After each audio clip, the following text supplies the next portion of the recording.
खारगे जी,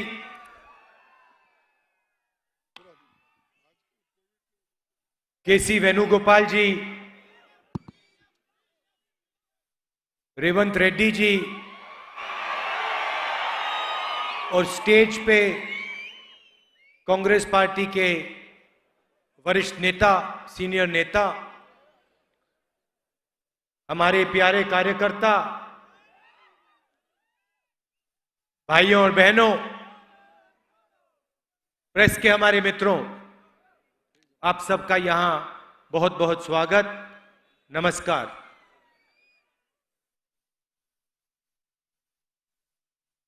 कुछ महीने पहले हमने ये भारत जोड़ो यात्रा कन्याकुमारी से शुरू की और आज सुबह हम हैदराबाद पहुंचे। यात्रा नफरत और हिंसा के खिलाफ है। बीजेपी और आरएसएस देश में सिर्फ नफरत और हिंसा फैलाने का काम कर रहे हैं। एक भाई को दूसरे भाई से लड़ाने का काम कर रहे हैं। और भाइयों और बहनों, इससे देश मजबूत नहीं होता है, इससे देश कमजोर होता है। देश की शक्ति देश को आगे ले जाने के बजाय लड़ाई झगड़े में, नफरत में जाया हो जाती है। हमारी यात्रा कन्याकुमारी से शुरू हुई और कश्मीर तक जाएगी। इसको कोई शक्ति, आंधी, तूफान, बारिश, धूप, कोई शक्ति नहीं रोक सकती है। यह सिर्फ एक यात्रा नहीं है, यह हिंदुस्तान की सच्ची आवाज है। आप देखिए, यात्रा में आपको नफरत नहीं दिखाई देगी, मारपीट झगड़ा नहीं हो रहा है, एक भाई दूसरे को गाली नहीं दे रहा है, किसी की पिटाई नहीं हो रही। प्यार से नदी जैसे लाखों लोग एक साथ चल रहे हैं। सब धर्म के लोग हैं, हर जात के लोग हैं, बुजुर्ग लोग हैं, युवा हैं, माताएं हैं, बहनें हैं, सब एक साथ चल रहे हैं। धक्का लगता है, कोई गिर जाता है, एकदम एक सेकंड में पूरी की पूरी भीड़ मदद करती है। कोई ये नहीं पूछता तुम्हारा धर्म क्या है, जात कौन सी है, कौन सी भाषा में बोलते हो, कहां रहते हो, ये सवाल नहीं पूछे जाते। एकदम एक साथ सब लोग गिरे हुए व्यक्ति को उठा देते हैं। यह हिंदुस्तान का इतिहास है, यह हैदराबाद का इतिहास है। यहां पे सब धर्म के लोग एक साथ भाईचारे के साथ रहते हैं।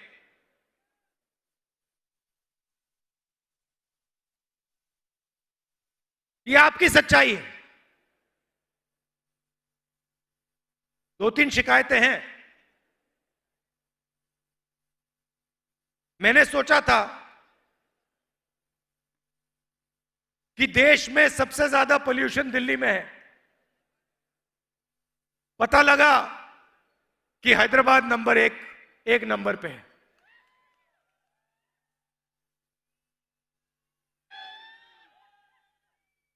और जब से यहां टीआरएस की सरकार है, तो यहां पे अब देखिए, सड़कों पे चले हैं,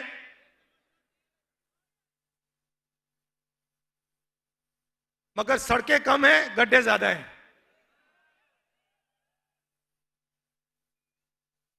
तो आपका जो इंफ्रास्ट्रक्चर है, जो होना चाहिए,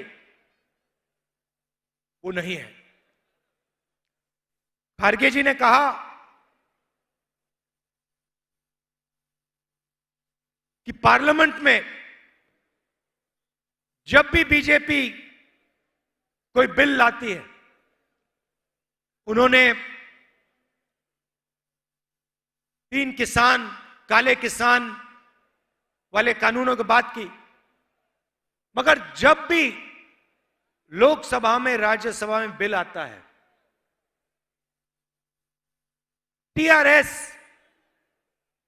बीजेपी का एकदम समर्थन कर देती है। और अगर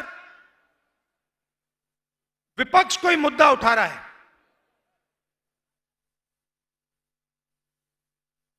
ध्यान बांटने के लिए एकदम टीआरएस के लोग कोई और मुद्दा उठाना शुरू कर देते हैं। भाइयों और बहनों, बीजेपी और टीआरएस एक साथ काम करते हैं। गलतफहमी में मत आइए। ये चुनाव से पहले ड्रामा करते हैं आपके चीफ मिनिस्टर, मगर डायरेक्ट लाइन है नरेंद्र मोदी जी के साथ। इधर फोन उठाते हैं, वहां मोदी जी फोन उठाते हैं, 1 सेकंड नहीं लगता।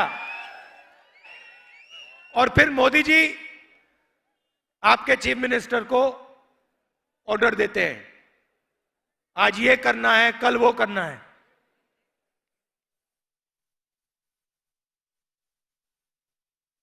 मैं अब महीनों से चल रहा हूं तेलंगाना में। कितने, 7-8 दिन हो गए, 7 दिन हो गए। किसानों से मिल रहा हूं, मजदूरों से बात हो रही है, युवाओं से बात हो रही है। 7-8 घंटे चलते हैं। 6 बजे शुरू करते हैं और जैसे अभी आपने देखा 7 बज जाते हैं। पूरा दिन हम तेलंगाना के लोगों की आवाज सुनते हैं। हम कुछ कहते नहीं, भाषण नहीं देते। कांग्रेस के सब नेता एक साथ जनता की आवाज सुनते हैं, दिन भर सुनते हैं। और 6-7 घंटे बाद हम 15-20 मिनट अपनी बात रखते हैं। किसानों से बात करो, सीधा किसान, तेलंगाना का किसान आपको कहता है, हमें कहता है कि किसान कितना भी काम कर ले, खेत में से उसको प्रॉफिट नहीं मिल सकता। यह सच्चाई है। 24 घंटा काम कर ले, उसके खेत से उसको प्रॉफिट नहीं मिल सकता। तेलंगाना की सरकार और बीजेपी की सरकार किसानों की कोई मदद नहीं करती, एमएसपी नहीं दिलवाती, कर्जा माफ नहीं करती, उल्टा 3 काले कानून लाई और जो किसानों का है उसको किसानों से छीनने की कोशिश करी। युवाओं से बात करो, पहला सवाल मैं पूछता हूं, पढ़ाई क्या की? कोई एमबीए करता है, कोई इंजीनियरिंग करता है, कोई एमबीबीएस पढ़ता है और फिर पूछो, अच्छा रोजगार मिला या रोजगार मिलने जा रहा है? सबके सब कहते हैं नहीं, रोजगार नहीं मिल सकता। तेलंगाना में, हिंदुस्तान में रोजगार नहीं मिल सकता। इंजीनियर से बात करो, कहते हैं, उनसे पूछो भैया करते क्या हो? तुमने इंजीनियरिंग डिग्री की, मैकेनिकल इंजीनियरिंग की, सॉफ्टवेयर इंजीनियरिंग की, सिविल इंजीनियरिंग की, करते क्या हो? हम तो डिलीवरी का काम करते हैं, पिज्जा डिलीवरी का काम करते हैं, स्विगी का काम करते हैं, मगर इंजीनियरिंग नहीं कर पाते। जो हमने सपना देखा था वो सपना हमारा पूरा नहीं हो सकता है। प्रधानमंत्री कहते थे कि हर साल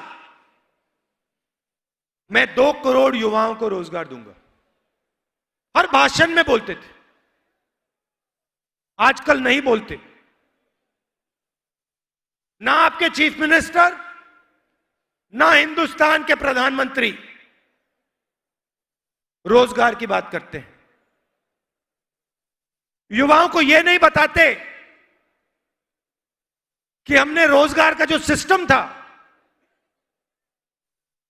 उसकी रीढ़ की हड्डी तोड़ दी। भाई और बहनों, देश को रोजगार देता कौन है?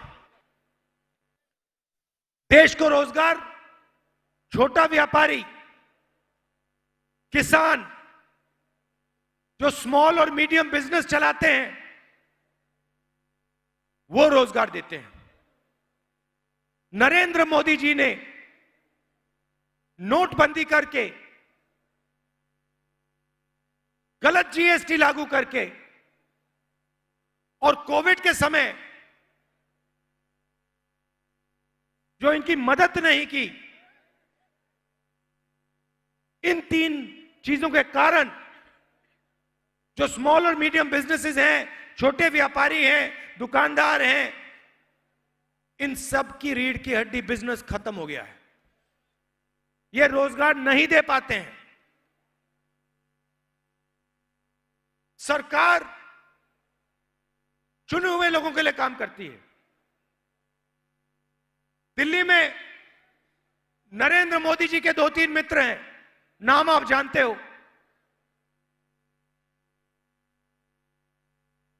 क्या? ये पूरा हिंदुस्तान जानता है। पूरा हिंदुस्तान जानता है कि इनके जो मित्र हैं, मैं तो हैरान हो गया। आज सुबह मैंने रेवंत जी से पूछा, ये अभी तक हैदराबाद का एयरपोर्ट है, ये उनके हवाले कैसे नहीं हुआ? अब देखना, देख लेना, थोड़ी देर बाद ये उसको उठा के ले जाएंगे। हिंदुस्तान के पोर्ट्स, सड़कें, एयरपोर्ट,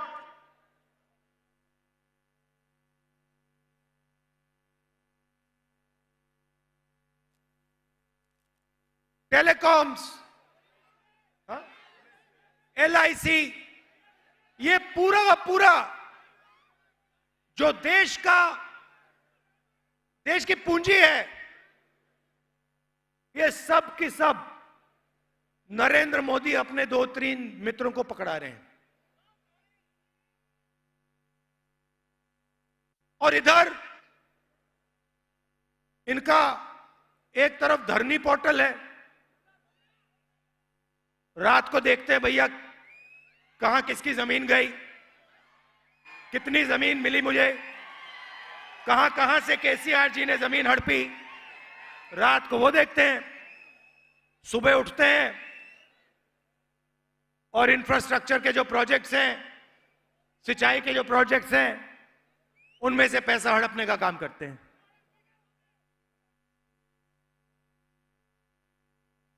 और आप लोग एक तरफ बेरोजगारी, दूसरी तरफ महंगाई। अच्छा भैया, नरेंद्र मोदी जी कहते थे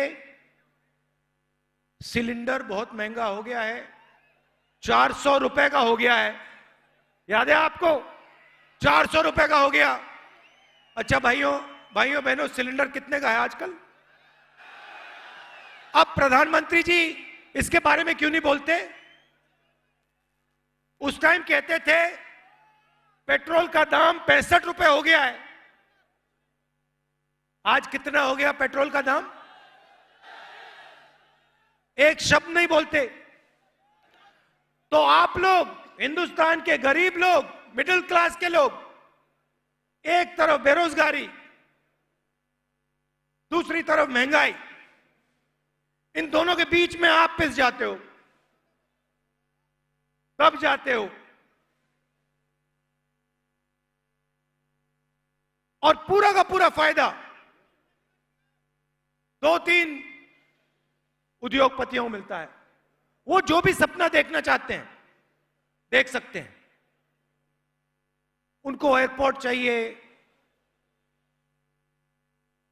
पोर्ट चाहिए, जमीन चाहिए, एक सेकंड में उनको मिल सकती है। मगर अगर एक छोटा व्यापारी अपना बिजनेस चलाना चाहे, अगर एक दुकानदार लोन लेना चाहे, नहीं मिल सकता, सवाल नहीं उठता। ये लोग लाखों करोड़ रुपए का लोन ले सकते हैं। किसान लेता है, लोन लेता है, 50,000 रुपए का, लाख रुपए का लोन लेता है, वापस नहीं दे पाता है, एकदम उसको कहते हैं डिफॉल्टर हो, जेल के अंदर कर देते हैं। डंडे मारते हैं, लाठी मारते हैं, जेल के अंदर कर देते हैं। मगर अगर अरबपति लोन लेता है, वापस नहीं दे पाता, तो उसको डिफॉल्टर नहीं कहते, उसको कहते हैं ये तो नॉन परफॉर्मिंग एसेट है। तो 2 हिंदुस्तान बन रहे हैं। एक चुने हुए अरबपतियों का, जो भी करना चाहते कर सकते हैं, इनके लिए कोई कानून नहीं है। जो भी सपना ये देखना चाहते देख लेते हैं, पूरा कर देते हैं। और दूसरा हिंदुस्तान गरीबों का, किसानों का, मजदूरों का, मिडिल क्लास का, छोटे व्यापारियों का, स्मॉल और मीडियम बिजनेस चलाने वालों का, उसमें आपको कोई सपना नहीं दिख सकता। और अगर आपने सपना देखा, पूरा होने का सवाल ही नहीं। यह है हिंदुस्तान। इसीलिए हमने भारत जोड़ो यात्रा शुरू की। महंगाई के खिलाफ, बेरोजगारी के खिलाफ, और ये जो हिंसा फैला रहे हैं, नफरत फैला रहे हैं, इसके खिलाफ। आप देखिए, आज सुबह हम हैदराबाद में आए, 7 घंटे चले, लाखों लोग आए। आपने अपना पूरा प्यार, पूरी शक्ति यात्रा को दे दी।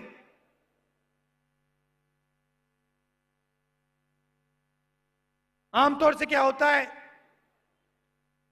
व्यक्ति सुबह उठता है, थकान नहीं होती, 6-7 घंटे बाद चलने के बाद थकान लगती है।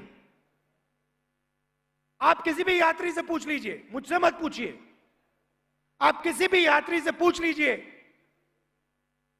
और वो आपको बताएगा शाम को जो हम कदम लेते हैं, उसमें सुबह वाले कदम से कम थकान होती है। अजीब सी बात है, किसी भी यात्री को थकान नहीं हो रही है।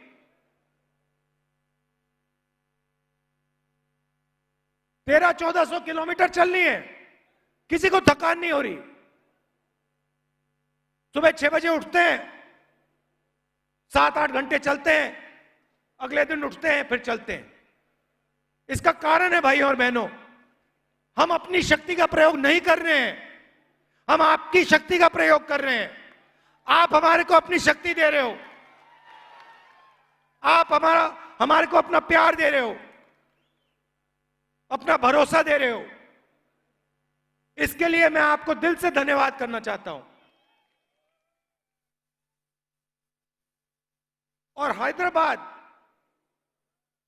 जो इंफॉर्मेशन टेक्नोलॉजी का सेंटर है, जिसने पूरे देश का नाम रोशन किया है पूरी दुनिया में, हैदराबाद को मैं दिल से धन्यवाद करना चाहता हूं। और याद दिलाना चाहता हूं आपको कि अगर आप इंफॉर्मेशन टेक्नोलॉजी के सेंटर रहना चाहते हो, अगर आप आगे बढ़ना चाहते हो, तो हिंसा के साथ, नफरत के साथ आप आगे नहीं बढ़ सकते हो। सवाल नहीं उठता। प्यार और भाईचारे के साथ ये प्रदेश और ये हैदराबाद आगे बढ़ेगा। ये आपका इतिहास है, ये आपकी हिस्ट्री है, ये आपका कल्चर है, ये आपका डीएनए है। इसके लिए मैं आपको दिल से धन्यवाद करता हूं। बहुत बहुत बहुत बहुत धन्यवाद। नमस्कार, जय हिंद। भाइयों और बहनों, आज हम राहुल गांधी जी को मुबारकबाद देते हैं, उनका धन्यवाद करते हैं, उनका शुक्रिया अदा करते हैं। और साथ ही साथ हमारे दरमियान में एआईसीसी के नए सदर आली जनाब मल्लिकार्जुन खड़गे जी का भी हम तेलंगाना के जानिब से, हैदराबाद के जानिब से धन्यवाद करते हैं।